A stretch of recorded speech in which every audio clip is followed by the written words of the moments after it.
Hey guys, how's it going today? Today I'm at Alhman's gun shop and shooting range in Morristown, Minnesota. And we got the Mauser set up here, and unfortunately my camera for my target didn't work. It's dead, so what I'm gonna do is I'm gonna shoot 4 groups. 2 of the 5-shot groups will be at the same ammo we shot last time, and then I'm going to do a 5-round with the 105s because this is an 8 twist, so it should stabilize them. And I'm going to do 5 shots with the 90 grain nozzlers. So I'll just take a few shots here. The mosquitoes are really bad here today, so I'll just take a few shots and then we'll probably, I'll cut to the chase and we'll go look at the targets down there. So this scope should be good to go from last time. And we'll see what happens here. I'm shooting off a bipod this time too, because I was shooting off a bench rest before. So mosquitoes are really bad. That's noisy.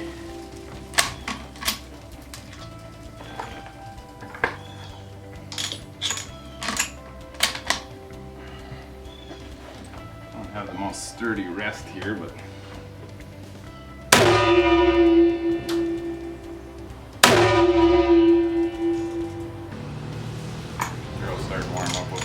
shots here. Color good for this round.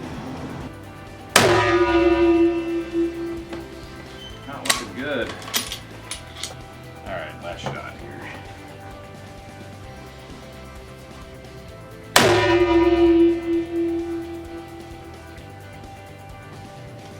Alright, that was a horrible group, so I'm going to adjust my scope and do the rest of the groups, and then we'll show you the target.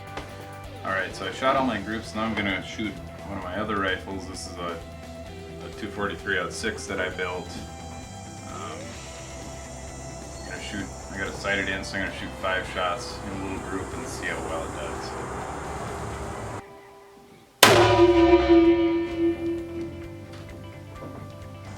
Alright, last shot. I got a nice little hole going down there, so I'm gonna shoot this. I'm gonna go grab the target, I'm gonna pack up, and I'm gonna take a look and see what we got.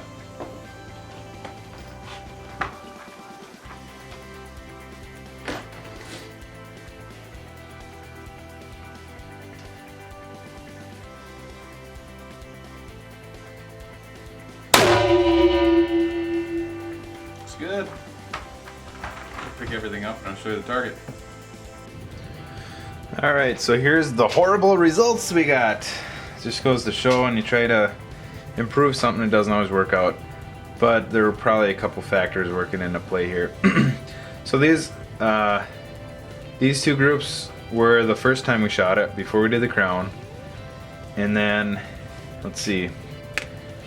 This was my first group right here. So 1, 2, 3, 4, 5, and that is a horrible group.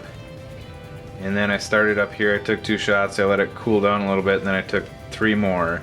So here again, this is a horrible group.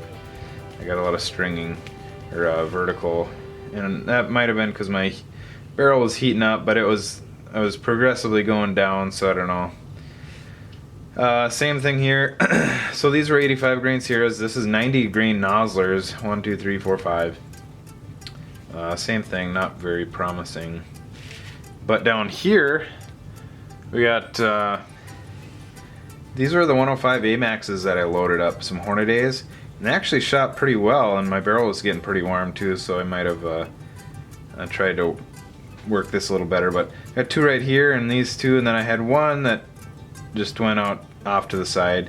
This group right here actually would have been about a 1/2 inch group if I wouldn't have had this flyer. This brings it out over 1 inch.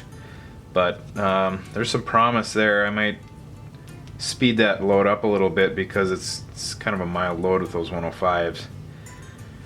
But other than that, this group up here, this was that last group I shot with my custom Mauser. And I had a flyer here, but these 4 here, there's 3 in this hole and 1 out here. These 4 are pretty typical, even a little smaller than that, but that's a pretty typical group out of that rifle on any given day. I'll usually get 3, 4 of them in the same hole, and then I'll get 1 off to the side. That guy, I don't know about that little guy there, but one thing too, I was shooting off a bipod. I didn't have a good rear rest, and it was really hot and muggy out, and the mosquitoes were bad, so this wasn't my best shooting day. But I will say I don't think this is, this definitely isn't because we recrowned it. This is probably more me, and it was really hot out, and I did let the barrel get a little warm on this string, and then over here I got a little warm. But this was my first group, and that's kind of disheartening, but that happens. We had probably a 10 or 15 degree temperature change and probably a 10 or 15 point change in the humidity. Elevation is different, I don't know what it is, but at 100 yards we shouldn't be seeing that much. I'm gonna say a lot of this is me, but then again we got this decent group over here, and my other rifle shoots okay, so that's what happened. Alright, so that didn't quite go as well as I wanted it to, but that happens sometimes. You try and improve something and it doesn't always give you the results that you expect. The next thing we're going to do on this rifle, I believe, is I think I'm going to free float that barrel, because at some point somebody went through and they actually glass bedded it, and I've never been much of a bedding guy on the barrel other than maybe a little bit under the chamber. So I'm going to glass bed it, and then I'm also going to get some JV bore compound, and we're going to try and lap that guy out a little bit. It's copper fouling really bad, so we're going to try and smooth that out a little bit. And well, first we get the copper fouling out, and then we'll smooth that out a little bit and try and clean that bore up a little bit. And then another thing I did find that we're not going to address right now, but maybe in a later episode, is that my free bore is quite a bit. And I don't think it's free bore from the chamber reamer, it's probably from throw to erosion. And because I couldn't, with my overall length case gauge, I couldn't even get my 105s to reach my lands before that bullet exited the case.